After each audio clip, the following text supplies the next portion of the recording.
And we're back. Welcome back to Next Gen Console Watch, the first new episode of the new year. Happy New Year, everyone. I'm Daemon Hatfield, and joining me this week are Ryan McCaffrey from IGN's Xbox podcast, Podcast Unlocked. Happy New Year, Daemon. Happy New Year to you as well. And Seth Macy joins us from Nintendo Voice Chat, our Nintendo podcast. Welcome, Seth. Guten Neujahre. That's German, yeah. And a couple episodes, or I guess the last episode from a couple weeks ago, we were looking at games that we know that are coming for current gen platforms in the new year. On Xbox, that'll include things like Stalker 2, Avowed, and Hellblade 2. But this week, we're looking at reveals that we hope to get this year.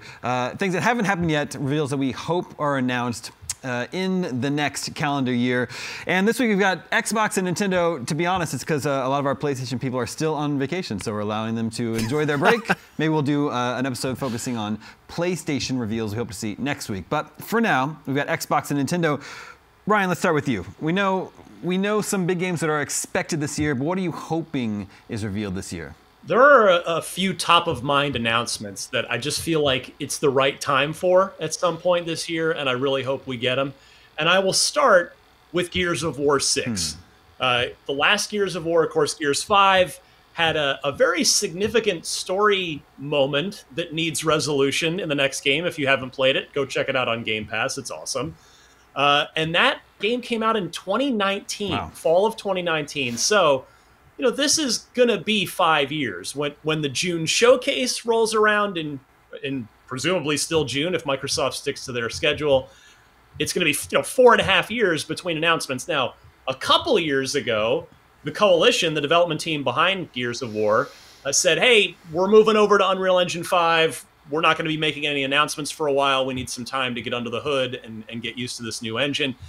And they've certainly been doing that. You know, we talked on Next Gen Console Watch, gosh, a couple of years ago now, when they teamed up with Epic to do that Matrix Awakens tech demo in Unreal Engine 5 that I think I still have it on my console.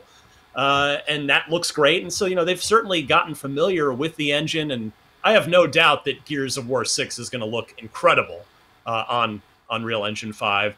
And I just feel like it is time to announce that game. It has been far too long since we've had a full-blown new proper Gears game. And I'm not saying it'll come out this year, but I think this year is finally going to be the time when we get a very impressive Unreal Engine 5 powered look at what the new Gears of War looks like. And to be clear, Microsoft has a lot of games that have been announced that we're waiting on. Gear 6 hasn't even been announced to be in development, has it? Well, it's sort of unofficially, or officially unofficial. I'm not sure how you'd want to say that.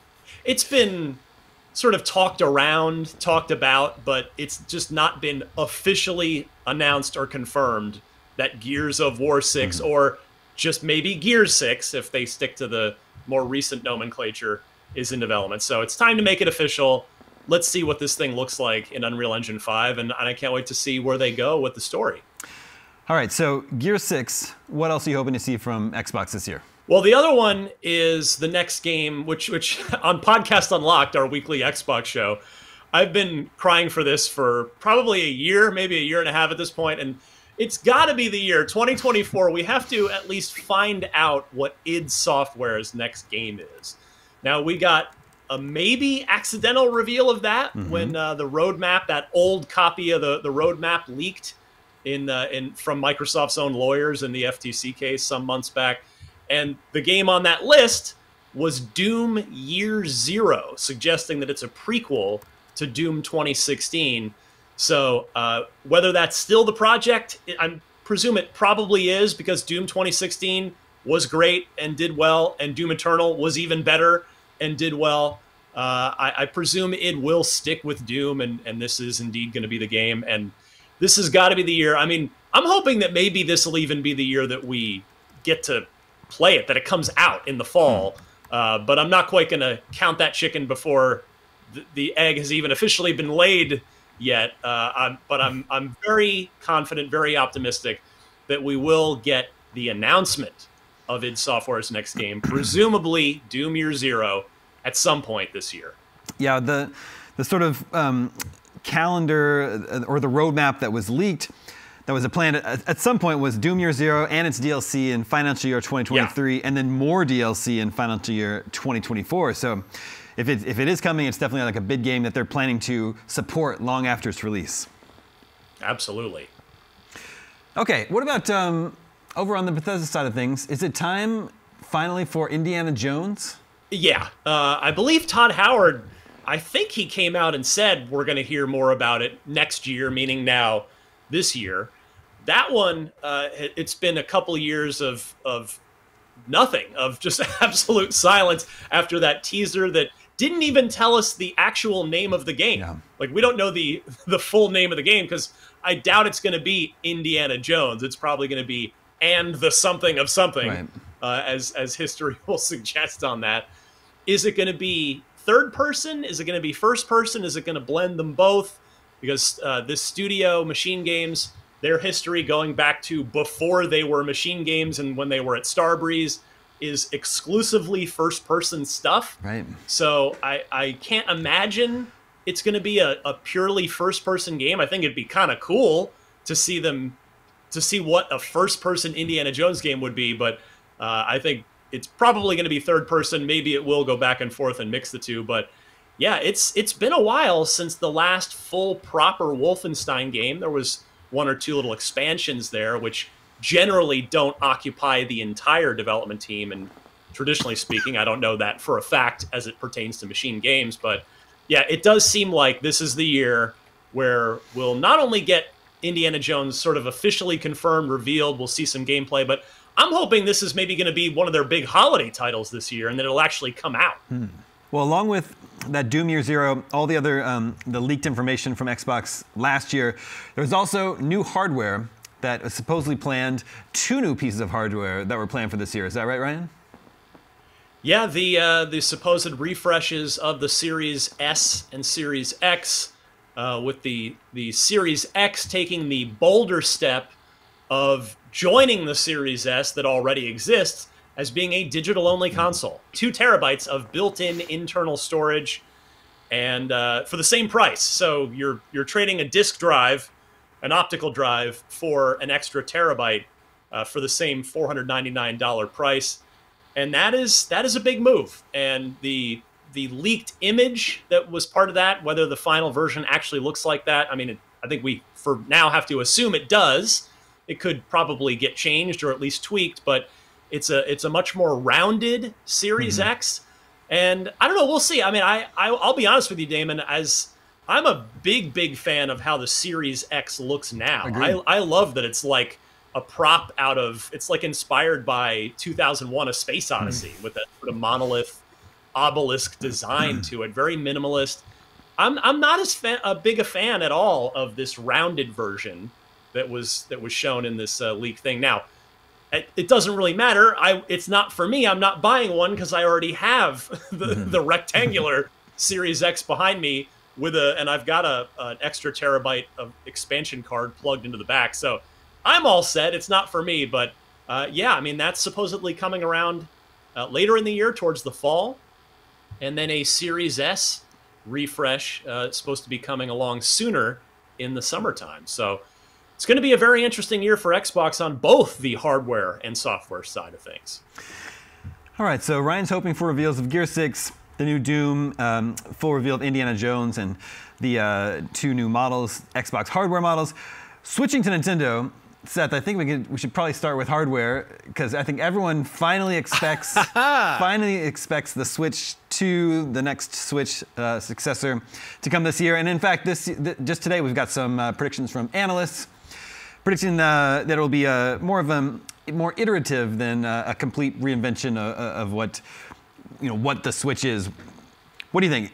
Just a more powerful Switch, $400? Yeah, I think Nintendo really has to hit that $400 price point. I think anything more than that will be bad news for them, but I have all the faith in the world that they're not going to do that. And that's going to upset a lot of people who are hoping for like a handheld 4K device, but we're probably 5 to 10 years away from such a thing. But yeah, I don't see it making a huge generational leap, but I think that it's going to kind of maybe sand off any of the rougher edges that are currently existing with the Nintendo Switch. There are some games that struggle with even hitting 30 frame rates, and that's first party games. So yeah, I'm thinking we're going to get just a nice powerful Switch that's closer to a Steam Deck than it is to the existing, which is basically a glorified Android phone.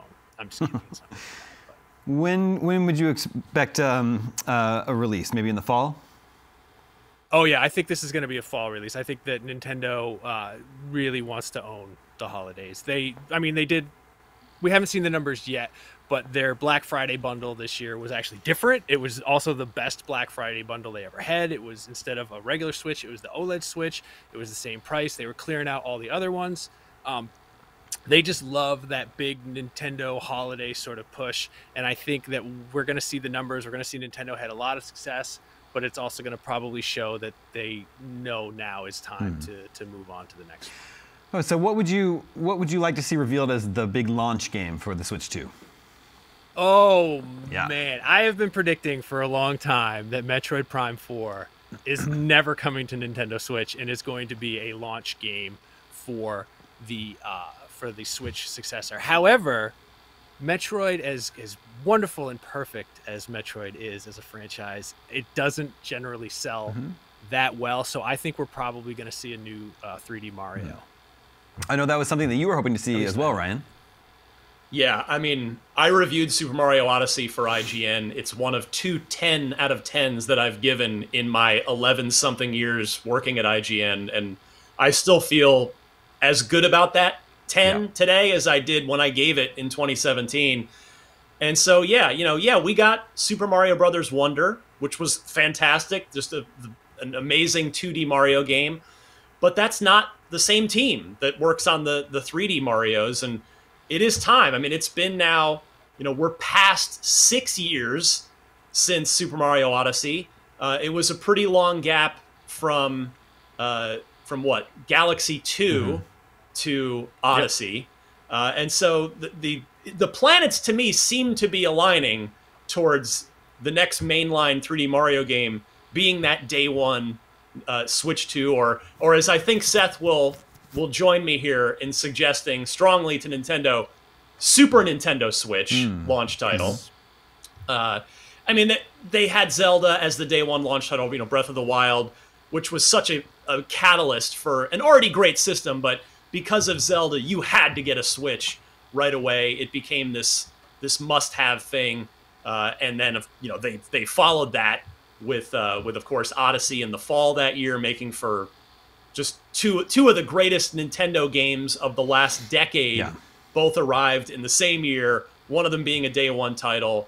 And I have to very much agree with Seth that Metroid is kind of the, if you will, the core gamers Nintendo game, the core Nintendo fan, but the mainstream and the core can all agree that mainline 3D Mario is what we all want, and what the Switch 2 really needs to help just skyrocket it from day one into the stratosphere. So I want to see what the latest new innovation, the latest new gameplay idea is from that Mario team at Nintendo, and that's what I'm going to be starting a summoning circle on social media and probably in real life in this room until that game gets announced.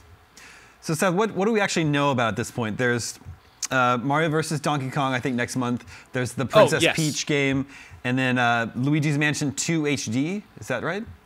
Yep. Later in the year. Yep. That is then we have Paper Mario: The Thousand Year Door, right, which is TBA. Then there's a Splatoon 3 side order DLC. But the furthest that we go out is Luigi's Mansion 2 HD, which is summer 2024. And after that, I mean, we don't know anything. Well, it's just sort of all. Kind of seems like that's when they'll really ramp up, preparing for the launch of Switch 2. Anything else, Seth, that you hope Nintendo reveals this year? Yes, I want to be able to play Wind Waker on my Nintendo Switch or my Nintendo Switch successor. For the love of God, Nintendo, just bring it over. There's only two mainline Zelda games that aren't on Nintendo Switch, and it's Twilight Princess and Wind Waker. And my old Wii U bit the dust, so I can't play Wind Waker easily. Nintendo, please, I know you're listening. Just bring this beautiful, wonderful game to my Nintendo Switch. Thank you. Yep.